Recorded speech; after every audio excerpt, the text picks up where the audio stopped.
So I return from the bad job that I'm doing, and then in the night I sit down for meditation, or in the morning before I leave for office, I sit down to meditate for half an hour, and that relaxes my system to some extent temporarily and enables me to continue in that same job, same profession, same environment, which is in fact bad for me.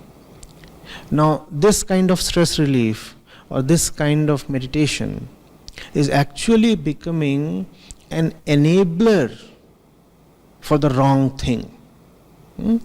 So, there is a difference between stress and stress. Whatever one does in life, it does involve some stress. One must know the right stress to choose. Just as one must know the right thing to choose in any condition, in any sphere of life, right? So, stress is not necessarily a bad thing. Also, stress to a great extent is inevitable. Spirituality is not, initially at least, about avoiding stress. A state of peace starts descending on the spiritual person after a while, sometimes after a long while. Till then, one must pass through fire. Also, please remember that peace is not the appearance of peace. The spiritual person will take on mighty projects, and that will necessarily involve conflict.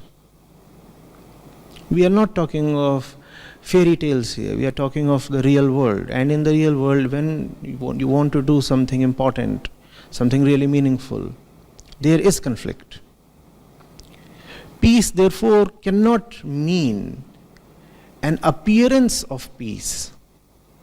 Peace, therefore, cannot be about that typical peaceful face that we see on idols and in paintings and pictures and in popular narratives and depictions. No.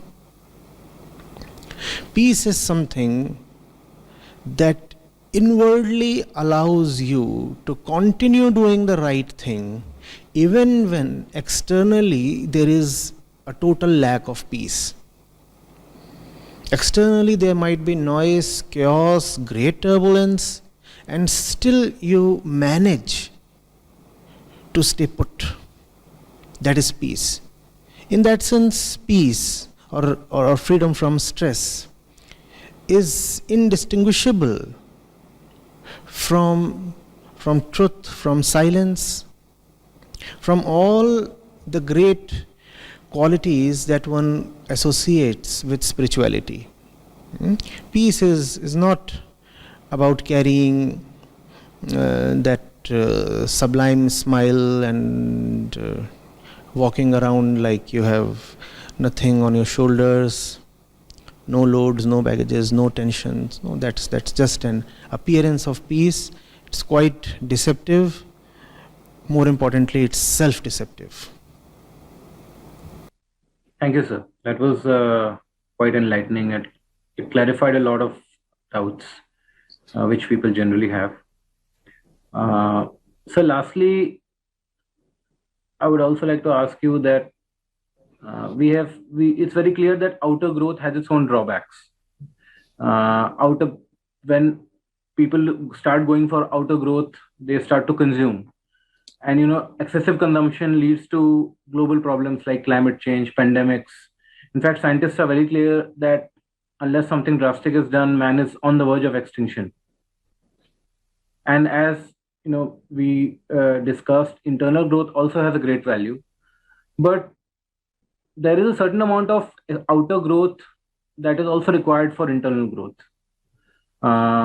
So can there be a middle path somewhere where someone can have a fine balance between outer growth and inner growth, something like sustainable consumption or something in like that. Can you throw some light on that to conclude? Yes, you see that middle point that you're talking of, that great optimum, it emerges naturally on its own. All that you have to do is, you must continuously keep asking yourself whether all your external endeavors are contributing to your internal welfare. You said inner growth is also important. That needs to be put in perspective. Inner growth is the only thing that's important. It's not one of the things to be taken care of. It is the only thing to be taken care of. I might be sounding a bit absolutist here, but if you will think about it, you might agree. Ultimately, you see, you are yourself, and all that you are doing is for your own sake. So what else can be important except your own welfare? It might sound selfish here, but only till the point you do not meditate on the meaning of the self. And when you go into what the self is really about, then you might find that real and pure selfishness is not a bad word at all. In fact, it's a great thing. So you just keep asking. I'm accumulating this. I'm traveling to that place, and all of that has carbon consequences. You fly to some place. You raise a big house. You want better air conditioning. You want your second or third SUV, and all of that has its own carbon consequences. Most importantly, you want to have a baby. What is usually not mentioned or discussed in these circles is that the one thing that contributes most violently to the climate crisis is growth in population. When you bring one body to the world, it's not one body you have brought here. It's an entire series. So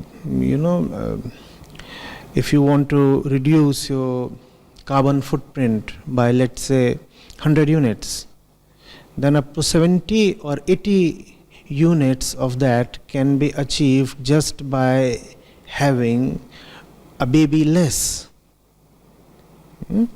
Otherwise, you may keep on doing things that appear quite holy, quite public-minded, even sanctimonious. They amount not to much. As we said, 70 to 80% of your contribution towards arresting anthropogenic global warming can come from just refraining from having kids or having fewer kids. So these are the questions one has to ask. Do I really need that global trip? Have I seen enough of my homeland? Do I really need to fly? Do I really need to plan for one more kid?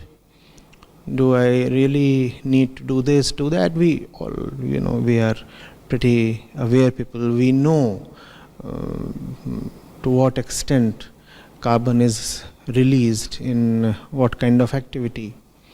And if we are asking those questions, not the question of whether the activity that I am proposing to do or planning to do would release carbon, but first the question that whether the activity that I am planning to do is really needed for me, then we'll find that automatically the carbon footprint of our existence would become smaller. So these things go hand in hand. Right life and right kind of coexistence with the environment. A fellow who is living rightly is automatically living sustainably. So right life and sustainable life, they go together.